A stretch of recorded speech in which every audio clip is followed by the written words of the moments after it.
Good morning, everyone, and welcome to this week's episode of Recipe for Success.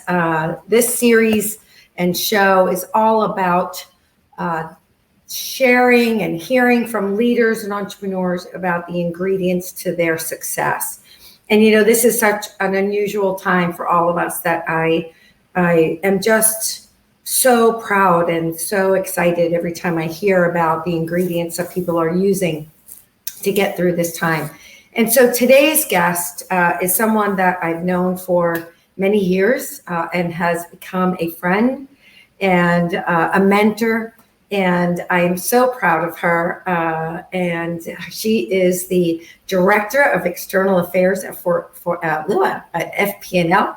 And so it is my pleasure to bring onto our show this morning, Miss Juliet Roulhac. Good morning. Hey, how are you doing there, Lori? I am doing well. I'm doing well. You know, I think Mike was funny. He said, you know, I'm really happy that this happened for one reason, at least, right? One of the things on his list of good things has been that I started taking care of myself. Oh, wow. And he said, you know, you work so hard, you work 24/7, you sleep so little, and you weren't exercising, you weren't eating right. And I just was really worried, right, health-wise. And so I feel great, lost 10 pounds. Patrick's lost 15. So we're eating well, we're exercising, and mentally that has had such a positive effect also, I think. So how about you? So that's tremendous. You know, that's one of the things I wanted to talk to you about today. Really looking for the what can I get? What value can be brought because of this situation? You know, Right. Just positive. You know, I am really feeling blessed too. Family as well. You know, we're doing all we can to stay healthy. And I have, so my positive is I've really kind of bridged communications with friends and family that I had kind of let go, right? Yeah. Everybody's checking in, and it's been wonderful. So Yeah. that's really been my moment during this. Well, I've heard so many people say that the universe is writing itself, right? That we needed for this, something like this to happen. Unfortunately, you know, it's never good when there are deaths and the economic side of this is devastating for many people and many companies. But sometimes we take a step back in order to move forward, right, and really see the potential going forward. And I think that's what this is. You know, I couldn't agree more. So first, from an FP&L standpoint, right? You all are doing so much. You're amazing community partners, right? The company is so committed to the communities that it serves. You know, what have you seen in FP&L? You're a longtime employee. What is something that you're really proud that they're doing right now during this time? And maybe they did it before too, which is great if they're continuing it or doing more of it. So what have you seen? So thank you for asking. I'm proud of quite a few things, but let's talk about what you said. What were we doing before? So, you know, really strong commitment always in being a community partner and supporting organizations, nonprofits, for charitable reasons. You know, really trying to move the needle in our communities to make us a better place to live and work for all. Yeah. So we continued that, but very specifically directing funding to COVID-19 efforts and initiatives, and you know there are many of them. So as a company, our parent company, and Florida, which is NextEra Energy and FPL, to date we're almost at the $3 million mark of funding that we have made to various organizations throughout our entire service territory for COVID-related relief. I have to say that we're going to do some more, focusing primarily on food insecurity, which we have seen really hit our community. I think that's probably one of the top headlines every day is how food shortages, and so many people that before did not have to worry about the next meal are now out there in lines waiting for a meal to be delivered. Yeah, so true. And we've offered, we have we're fortunate to have a 60,000 square foot facility, large parking, areas and outside areas. And we've told as many people as we can that we're there to be a resource. Junior achievement, right? We're continuing to do our mission.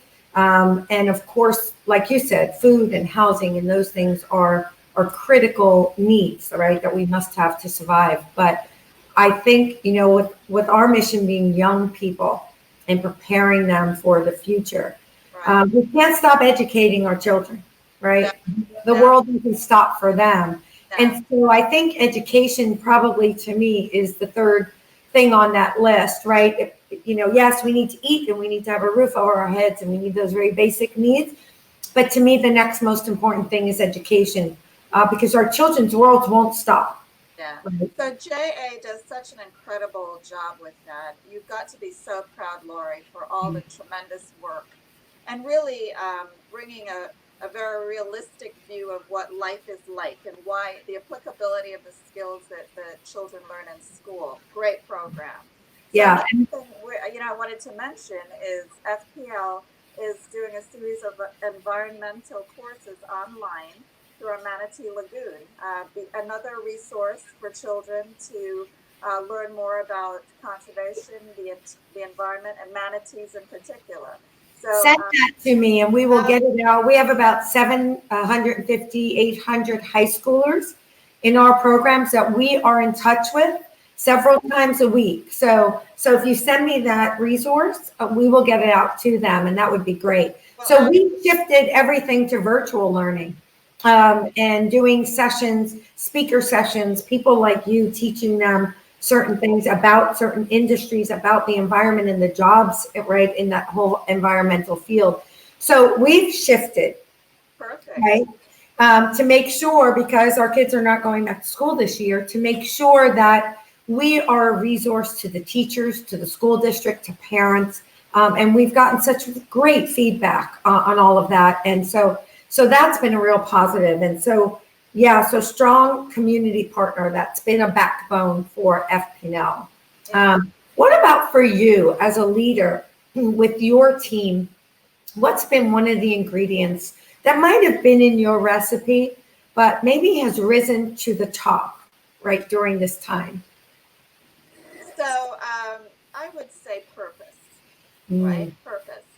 So that's long been an ingredient for me. Purpose being purpose-driven, very intentional. And that has definitely been at the forefront for me during this pandemic, right?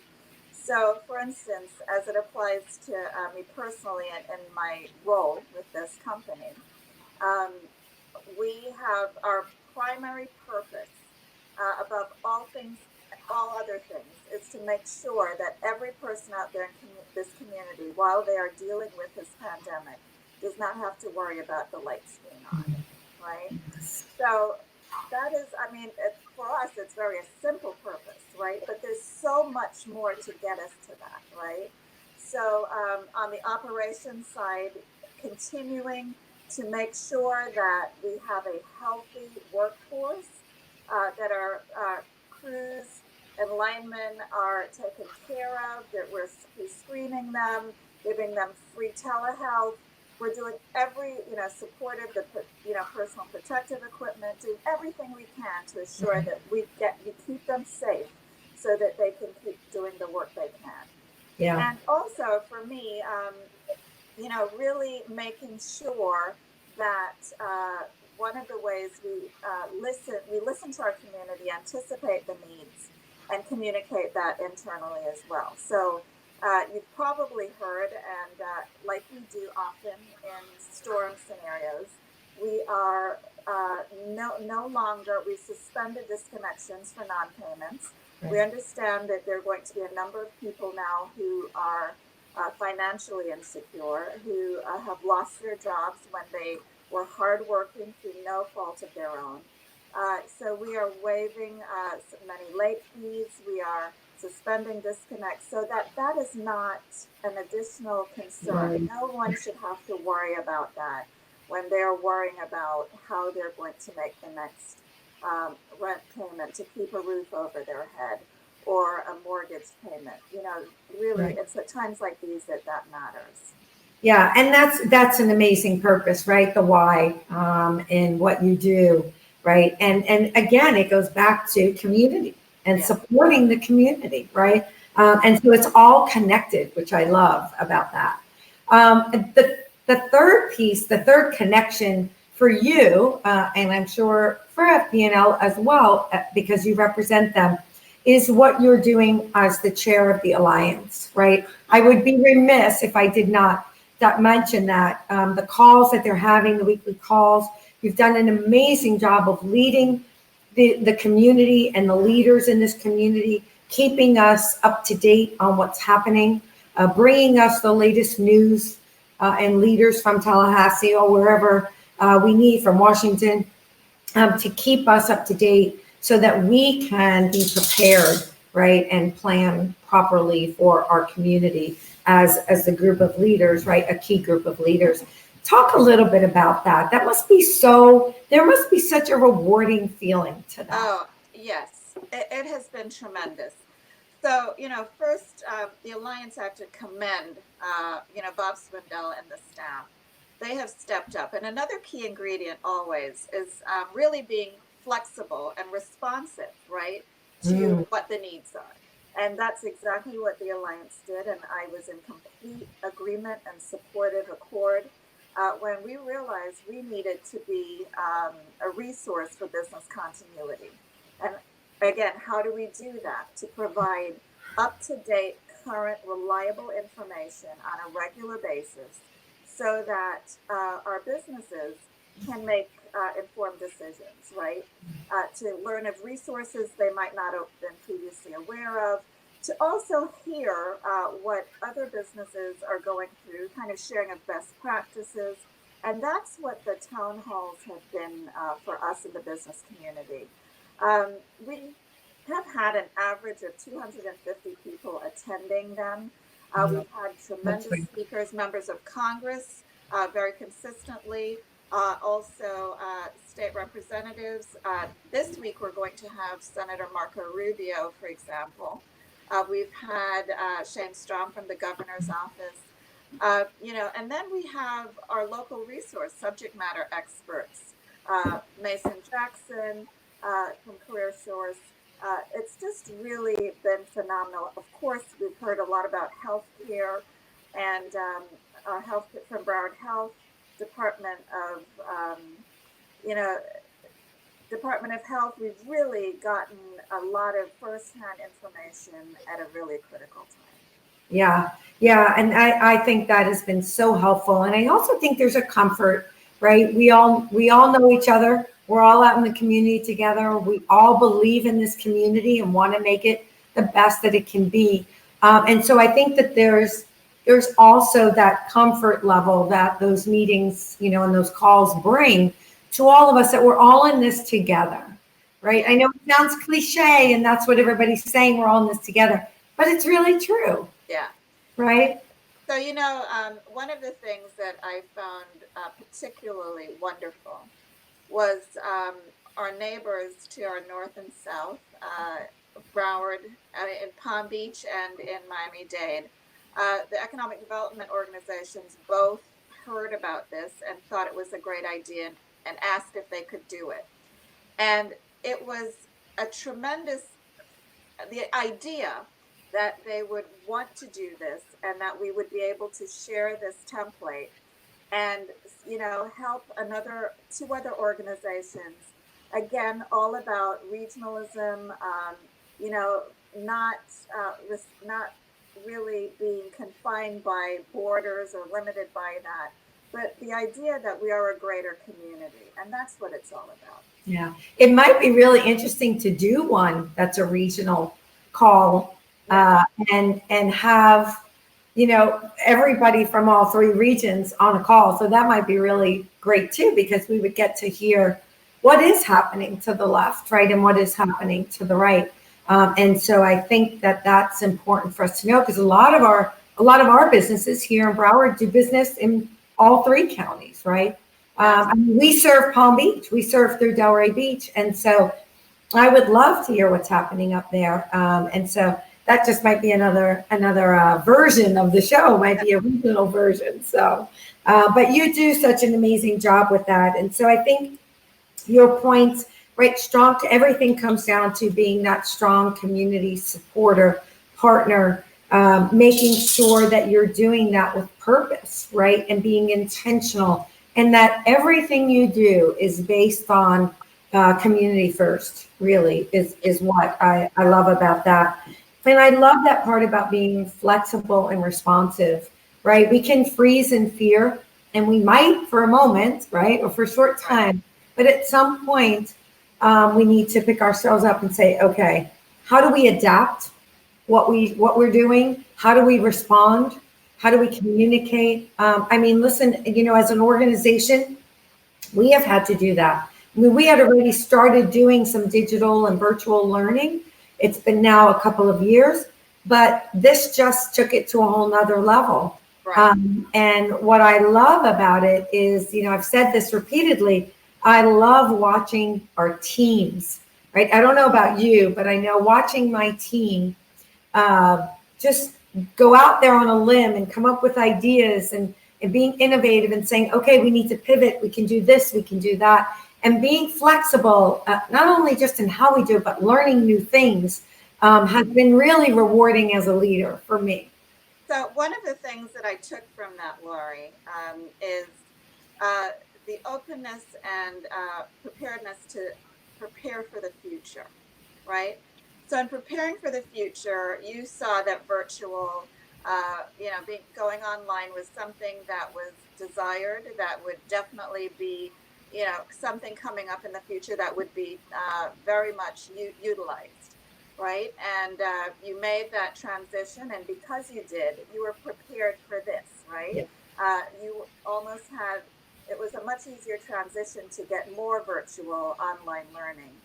And I think of it similarly with what FPL is doing in terms of hardening and always making sure that our capacity to serve our customers was always more than adequate, so that in times like this, when the needs shift, we might have greater capacity needs at times, we're able to manage that. And those are the examples of really always looking ahead. It's imperative. Yeah, I think it is important. I think for organizations, whether they're nonprofit or for-profit, to stay relevant and make sure that they are always looking at how to meet their customers, or in our case, our students, our teachers, our volunteers, how to meet them where they are. I mean, we started talking about virtual volunteering 2 years ago and started doing some of that in our entrepreneurship program with our high schools, because to get people for several hours to go to a classroom, right, was extremely difficult because time is so valuable. So we had already started using Skype to bring volunteers and mentors like you into the classroom 2 years ago, right? So never being status quo and always looking ahead to the future, or we become irrelevant. And that's just my experience. Yeah, you know? Yeah, totally agree. Totally. Yeah. So I'm proud of FPL. I'm so proud of you, my friend. I miss you. And I go on those calls just so I could see you. And I miss our private place. I miss all of that. And we'll get back to that, I know, someday soon, I hope. And thank you so much for sharing with us today. This will go out, you know, to all of our audiences, and because you have so much to bring. You're an amazing asset and leader to this community, to me as a friend. And I just want to say thank you for joining me on Recipe for Success in my kitchen. Thank you, Lori. And, you know, thank you for this idea. And I know that you did start this before, but once again, you know, kind of thinking forward. And it's a wonderful resource and something else for us to do with our time. Yeah, absolutely. We appreciate you. And any resources we can share with our students or with our audience, please feel free to send it over. And I would be happy to get that out to them, especially on the environmental pieces. So that would be great. Listen, take care of yourself. Hugs to your hubby and your son. Thank you. And to you, and I will see you on our next Alliance call. Yeah, look forward to it. Thank you, sweetie. Bye.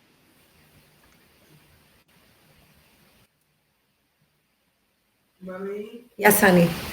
I'll be quiet. You were amazing. Quiet? Amazing.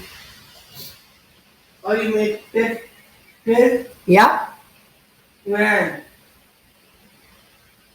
Right now.